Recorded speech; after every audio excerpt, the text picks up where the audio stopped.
பரம பூஜ்ய கோவன் பகவத்ஜி அவர்கள் அகில உலக தலைவர் RSS அவர்கள் இப்பொழுது ஆசிரியரை நல்குவார்கள்.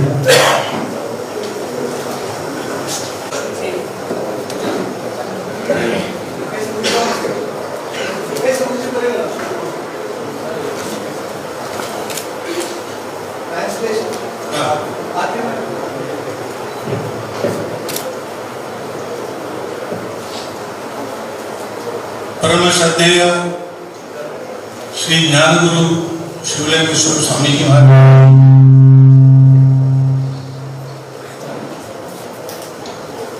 मंचस्थ सभी मान्यवर, उपस्थित सज्जन तथा बंधु,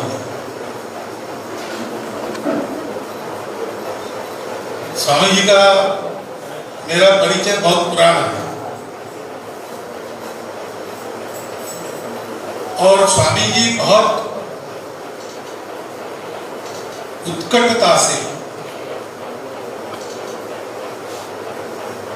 अपने देश धर्म के लिए काम करते हैं। समाज में एकात्मता प्रस्थापित हो, विषमता न रहे, अपने धर्म का ज्ञान मिले और अपने धर्म पर श्रद्धा सबकी पक्की हो, उस श्रद्धा को ढीला करके कोई उनको ले जा न सके, ये उनके मन में सदा रहता है और बहुत सरल स्वभाव के हैं। ये पहले ही ध्यान में आए, तब से जितना संभव है मिलना हुआ, यहां भी हुआ और ऐसा करने वाले जितने लोग हैं उनको स्वामी जी भी मिलते हैं। तो त्रिपुरा में भी एक मंदिर के लोकार्पण में वहां के चित्त महाराज के साथ स्वामी जी का दर्शन मुझे हुआ। उस प्रेम के आत्मीयता के चलते ही इस वर्ष मैंने तय किया था कि देश के ऐसे सक्रिय प्रभावी व्यक्तियों को मिलना, तो स्वाभाविक ही उसमें स्वामी जी का नाम था ही। अभी यहाँ हमारी बैठक है, उसके निमित्त यहाँ आना था, तो मैंने ये लाभ उठाया। स्वामी जी का भी स्वास्थ्य बहुत ज्यादा प्रवास करने के अनुकूल है ऐसा मुझे नहीं लगता, फिर भी वो परिश्रम करते हैं। मेरे बारे में उन्होंने कहा, लेकिन उनको भी वही लागू होता है। और भी बहुत सी बातें मेरे बारे में उन्होंने और किसने कही है, लेकिन सब पर विश्वास मत रखना। बात है कि एक बड़ा संगठन है राष्ट्रीय स्वयंसेवक संघ, उसके सब स्वयंसेवक काम करते हैं, सब सक्रिय है।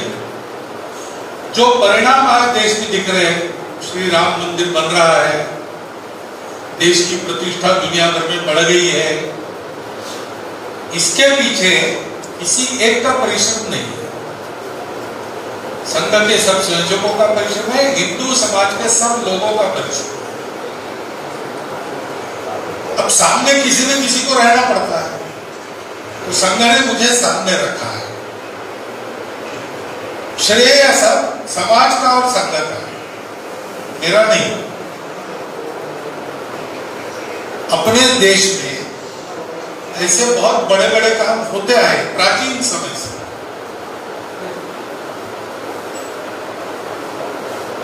और उसके पीछे पूरे समाज का प्रयास है।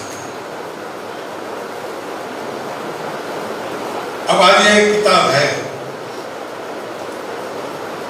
तमिल कीर्तिवाचक कंबोडिया,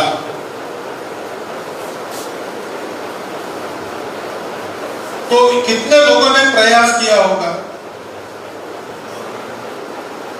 सतत लोग जाते रहे दक्षिण पूर्व एशिया के सब देशों, वहां जाके उन्होंने भारत का सनातन धर्म सबको दिया। शिव की, विष्णु की, बुद्ध की उपासना सबको पता है, और उसके आधार पर उन लोगों को सुसंस्कृत बनाना। अपने यहां पर अनेक पूजाएं हैं, विविधता का ही देश है, लेकिन ये देश जानता है, मानता नहीं केवल। We know, we don't hypothesize। हमारी मान्यता नहीं है, अनुभव है, प्रतीति है कि सारी विविधता एक से ही दिखती है। एक ने अपना श्रृंगार किया अलग अलग बातों से, अलग अलग रूप, एकता की ही विविधता, और इसलिए हम अलग अलग पंथ, संप्रदाय, देवी देवता, जाति, उपजाति सब लेकर चलते, लेकिन जाते हैं एक ही तरफ, वो है धर्म। तो धर्म क्या है? तो एक सत्य है, सारे अस्तित्व का तत्व एक है, वही विविध रूपों में प्रकट होता है, और इसलिए विविधता का स्वीकार करना, स्वागत करना, सम्मान करना, और एक दूसरे के साथ मिलजुल कर चलना, झगड़ा नहीं करना। To be different is not to be separate, and to achieve oneness, uniformity is not necessary.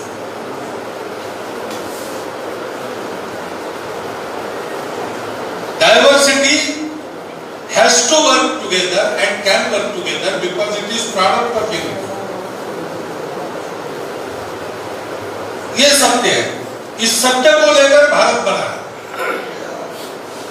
इस सत्य का प्रचार करने के लिए भारत बना है, क्योंकि सब एक है, तो दुनिया के सारे लोग अपने ही कुटुंबी है, वसुधैव कुटुंबकम। तो हमको जो सत्य मिला वो उनको भी देना चाहिए, इसलिए भारत का निर्माण हुआ प्राचीन से। इसलिए यहाँ सारी देवी देवताओं की उपासना, पूजा, भक्ति सब परंपरा चल रही, छोटे छोटे अच्छे अच्छे संस्कार निकले। भारत ने उसको देने का काम किया। भारत दुनिया में सर्वत्र गया, मेक्सिको में भी गया, साइबेरिया में गया, दक्षिण पूर्व एशिया में तो गया ही नहीं, लेकिन जहां गया वहां उसने किसी को जीता नहीं, किसी को लूटा नहीं, सबको जैसे थे उससे अच्छा बना। वास्तविक मानव,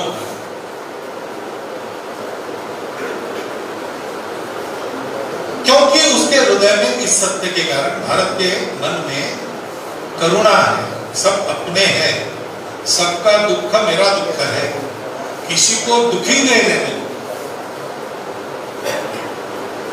न तो हम कामये राज्यम, न स्वर्ग, न अपुनर्भव। राज्य नहीं चाहिए, स्वर्ग भी नहीं चाहिए, मोक्ष भी नहीं चाहिए। कामये दुख तप्तानां प्राणिनां आर्तिनाशनम्। दुख से तप्त प्राणियों के दुख का विनाश करना, दुख को हरण करना, सुख देना, इसके लिए भारत है। आत्मनो मोक्षार्थम जगद्हिताय। और दक्षिण पूर्व एशिया के देशों में जल्दी जा सकते, पास में है, बाकी देशों में जाना, मेक्सिको में जाना दूर है, साइबेरिया दूर है, ये पास में है। हम जाके देख सकते हैं कि हमने उन देशों को क्या क्या दिया। अभी भी उसकी याद वहां पर है, सब देशों में, वहां पर तो है ही।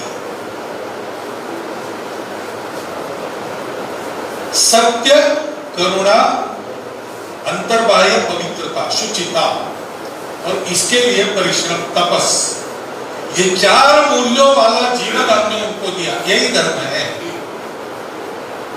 शाश्वत धर्म यही है। आचार धर्म बदलते हैं, वो तो अलग अलग समय पर अलग अलग स्थानों में अलग अलग होते हैं, लेकिन सब जगह एक बात थी, वो कौन सी? सत्य, करुणा, शुचिता, तपस। इसलिए तमिलनाडु से राजराजेश्वर चोल के समय में, उसके भी पहले से लोग जाते हैं, अभी अभी तक जाते थे।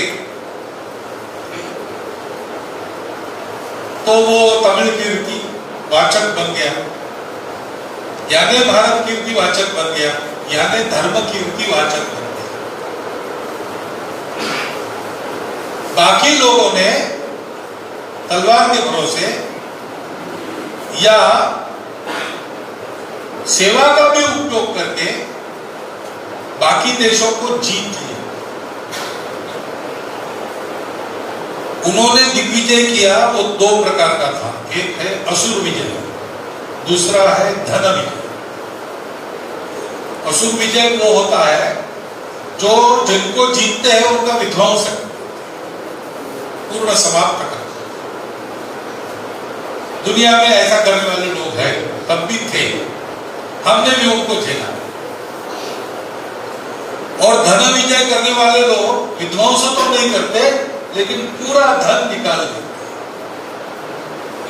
दुनिया में ऐसे लोग तब भी थे, आज भी है, भारत ने भी उनको झेला। भारत ने भी दिग्विजय किया, सब देशों में गए, उस देशों के लोगों का हृदय जीता, उनकी भूमि नहीं जीती, उनका धर्म नहीं बदला, उनको जैसे थे उससे अच्छा किया। इसको कहते हैं धर्म विजय। हम धर्म विजयी लोग हैं। और धर्म विजय का तरीका क्या है? धर्म देना है, तो देना है कि केवल उपदेश से नहीं होता, आचरण करना, आचरण करने के बाद प्रबोधन करना। हमारे लोगों ने दूर दूर देशों में जाकर धर्म का आचरण दिखाया, उसके कारण लोगों ने ये मानव धर्म है, वास्तव में विश्व धर्म है, जिसको ये धर्म कहते हैं, भारत का धर्म है, हिंदू धर्म है। वो उसकी मानवीयता को समझकर लोगों ने ग्रहण किया, क्योंकि हमारे जो लोग गए उन्होंने उपदेश नहीं किया, उन्होंने आचरण किया।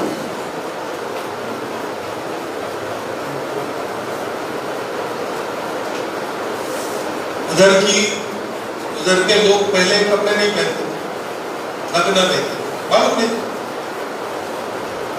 हमारे राजा पहले गए तो वो लोग प्रतिकार के लिए शस्त्र लेकर खड़े हो, सामने उनकी रानी, वो भी नग्न। हमारे लोगों ने क्या किया? उनसे लड़ाई नहीं की, वस्त्र लेकर गए और उन सबको वस्त्र पहनाए। तो समझ गए कि ये लोग अच्छे हैं, झगड़ा करने के लिए नहीं आए, और उन्होंने हमको स्वीकार, हमारे आचरण के कारण स्वीकार। ये हमारी कीर्ति है। इस पुस्तक में उसका वर्णन है, वहां कैसे कैसे मंदिर बने, कैसी कैसी पूजा होती है, क्यों होती है। हम तो कभी कन्वर्ट नहीं करते, लेकिन हमको देख के लोगों को लगता है इनकी जैसा बनना चाहिए। वो पूजा किसी की करे, हमको फर्क नहीं। हम कहते हैं पूजा आप किसी की करो, सत्य पर चलो, करुणामय रहो, शुचिता रखो जीवन में अंतर्बाह्य, और उसके लिए परिश्रम पूर्वक जियो। केवल मौज मजा करने का जीवन जीवन नहीं है, वो पशु का होता है। और ये हम करते हैं तब ऐसा। आज अभी उल्लेख किया षणमुखानंद जी ने, स्वामी जी की वेदना, स्वामी जी की इच्छा, ये दोनों, इच्छा पूर्ण होना और वेदना का शमन होना कैसे होगा? ऐसे ही होगा। जो करना है वो पहले अपने को करना है।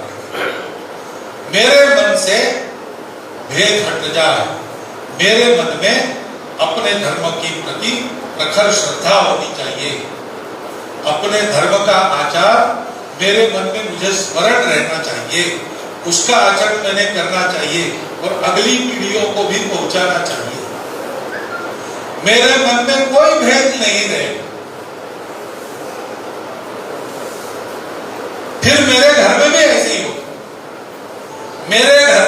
भेद का वातावरण नहीं रहेगा, जात पात का विचार कोई करेगा नहीं।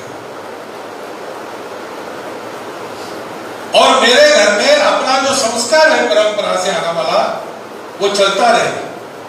उसकी बहुत आवश्यकता, क्योंकि आजकल पश्चिम में सभी संस्कृति नीति संस्कारों को ठुकराने वाली एक लहर चल रही है। वो अनैतिकता का समर्थन करती है, अव्यवस्था का समर्थन करती है, जिससे घोर दुख ही पैदा हुआ है, होता है। नीति और व्यवस्था में सुख है, शाश्वत नियम, लेकिन इसको उखाड़ना, दुनिया से नीति को बंद करना, अनीति को चलाना, व्यवस्थाओं को ध्वस्त करके अराजकता फैलाना, जिससे उन मुट्ठी भर लोगों का स्वार्थ संपन्न हो, ऐसा चला है। उससे कैसे रक्षा की जाए दुनिया के बाकी देशों को पता नहीं, हमको पता है, क्योंकि हमने दुनिया को नीति और व्यवस्था दी है। आज वो करने की फिर से आवश्यकता है, तो हम कर सकते हैं क्या? इसका उत्तर उस पुस्तक में है। हमने ये किया है, बार बार किया है, पहले भी किया है, आज भी वही कर्तव्य हमारे सामने है। भारत के जन्म का ये प्रयोजन है, हम भारतीयों को, सारे विश्व को नीति व्यवस्था युक्त धर्म सिखाना है, संतुलन देना है। नटराज की मूर्ति सामने है, वो क्या है? विविधता है। शरीर के अंदर अलग अलग स्थान पर अलग अलग दिशा में निर्देश कर रहे हैं, लेकिन उसमें भी एक पैटर्न है, उसमें एक बैलेंस है। दुनिया भर इतनी विविधता है, कोई एक नियम लागू नहीं हो सकता, लेकिन दुनिया की विविधता में भी एक व्यवस्था हो सकती है, एक पैटर्न बन सकता है, और हम अपने स्वार्थों को छोड़कर परस्पर संतुलन बनाकर चल सकते हैं। वो धर्म की ही मूर्ति है, यही लेकर हम गए, यही सबको दिया, आज फिर करने की आवश्यकता है। तो मुझे पूरा विश्वास है कि इस पुस्तक को हम सब लोग पढ़ेंगे, हम खरीदेंगे, बाकी लोगों से खरीदवाएंगे। हमारे पूर्वजों ने सारी दुनिया को संतुलित करने का, व्यवस्थित करने का, सुखी बनाने का प्रयास किया, ये कर्तृत्व दिखाया, उनके हम वंशज है। आज दुनिया को उसकी आवश्यकता है, हम कर सकते हैं, हम में वो डीएनए है, वो जीन्स है, ये हमारी हेरिडिटी है, ये हमारा हेरिडिटरी ड्यूटी का, इसी के लिए हम है। इस पुस्तक का ये संदेश है, और इसलिए स्वामी जी ने जब बताया कि कंबोडिया पर पुस्तक है, तो मैंने थोड़ा खुल के देखा तो ध्यान में आया कि वहां अपनी संस्कृति का जो प्रभाव है, यहां से वहां पहुंचा, कैसे पहुंचा, सारी बातें उसमें है, कहां कहां उसके लक्षण है, ये सारी बातें हैं। इसका प्रयोजन क्या होगा? तो स्वाभाविक स्वामी जी की इच्छा है और स्वामी जी की वेदना है।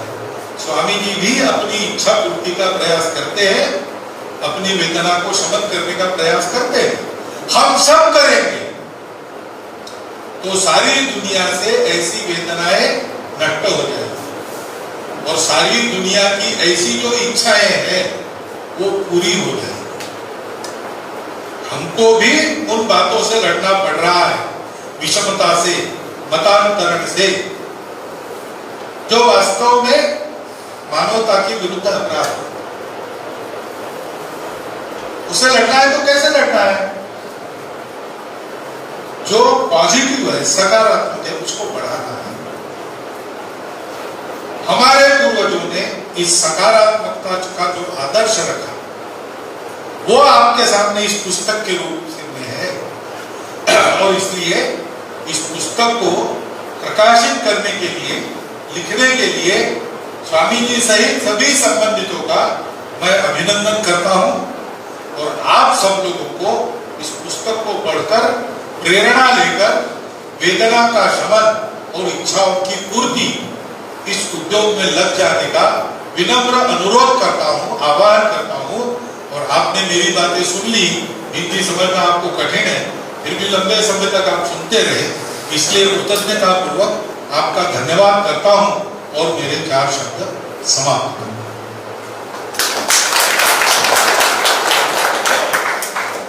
அருமையான ஒரு ஆசிரியரை நல்கிய நம்முடைய பரம பூஜ்ய மோகன் பகவத்ஜி அவர்களுக்கு வணக்கத்தை தெரிவித்துக் கொள்கின்றோம். இப்பொழுது அவர் ஆற்றிய உரையினுடைய தமிழாக்கம்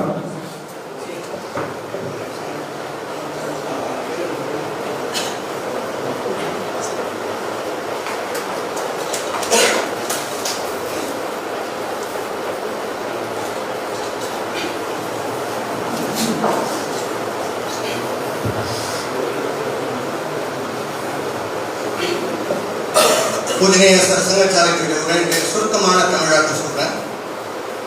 சுவாமிஜி அவர்கள் எனக்கு நீண்ட காலமாக அறிமுகம். மிகுந்த ஆர்வத்தோட தேசத்துக்காகவும் தர்மத்துக்காகவும் பணி செய்யக்கூடியவங்க. நிறைய விஷயங்களை ஒற்றுமை உருவாக்கணும், தர்மத்தை காக்கணும், மதமாற்றம் தடுக்கணும், சமுதாயத்தில் இருக்கக்கூடிய பல தேவையில்லாத விஷயங்களை நீக்க வேண்டும் என்பதற்காக கடுமையாக உழைக்கக்கூடியவர், எளிமையானவர். பல இடங்கள்ல சந்திச்சிருக்கேன். திருப்புரால சமீபத்தில் கூட ஒரு மடத்துல ஒரு நிகழ்ச்சியில் சந்திச்சேன்னு சொன்னாங்க. இந்த ஆண்டு என்னுடைய சுற்றுப்பயணத்துல சமுதாயத்திற்குரிய இது போல முக்கியமான பெரியவர்களை சந்திக்க வேண்டும் என்ற ஒரு திட்டம் சங்கம் முடிவு செய்ததன் அடிப்படையில் நான் நாடு முழுக்க பல முக்கியமானவர்களை சந்தித்து வருகிறேன். அதில் சுவாமிஜியையும் சந்திக்க வேண்டும் என்று இந்த வருஷம் நம்முடைய திட்டத்தை ஏற்பாடு செய்திருந்தேன். இங்கே நான் வந்திருக்கிறது அதனுடைய கண்ணோட்டத்தினால. சுவாமிஜியோட இந்த சந்திப்பு எப்பவுமே மகிழ்ச்சி தரக்கூடியது அப்படின்னு சொன்னாங்க. சுவாமிஜி எனக்கு ஒரு வகையில ஒரு உற்சாகம் கொடுக்கக்கூடியவர். என்னென்று சொன்னால், என்னை ஆரோக்கிய குறைவா இருக்குன்னு சொன்னாரு. ஆனா அவரும் அப்படிதான். எந்த உடம்பு எப்படி இருந்தாலும் கடுமையான உழைப்பு, சுற்றுப்பயணம் அவர் செய்வதை பார்த்து நானும் அவரை பற்றி ஒரு நல்ல ஒரு மதிப்பு தான் எனக்கு அவர் பற்றி இருக்குன்னு சொன்னாரு.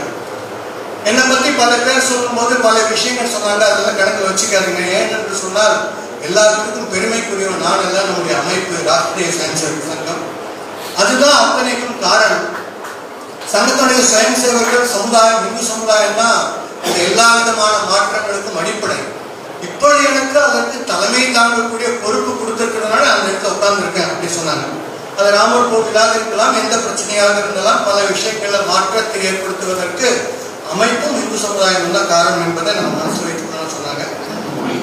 உலகில பாரதம் என்பது எதற்காக இருக்கிறது என்று சொன்னால், இந்து சமுதாயத்தை ஒற்றுமைப்படுத்தி அதை வளர்ப்பதற்காகவும் சமுதாயத்தினுடைய பிரச்சனைகளை தீர்ப்பதற்காகவும் வேலை செஞ்சுட்டு இருக்கு. ஆனால் நாம செய்யக்கூடிய அத்தனையுமே எனக்காக அல்ல, இந்த இந்து சமுதாயத்திற்காக, நாட்டிற்காக என்ற எண்ணம் வேலை செய்யணும். நம்முடைய நாட்டில் முன்காலம் முதலே இதுதான் நம்முடைய பரம்பரையான பழக்கமாக இருந்திருக்கிறது. நம்முடைய சமுதாயமே அது போலதான் வழிகாட்டி வாழ்ந்திருக்கிறது முன்னோர்கள். அதுக்குதான் உதாரணமாக இந்த கம்போடியா புத்தகம்.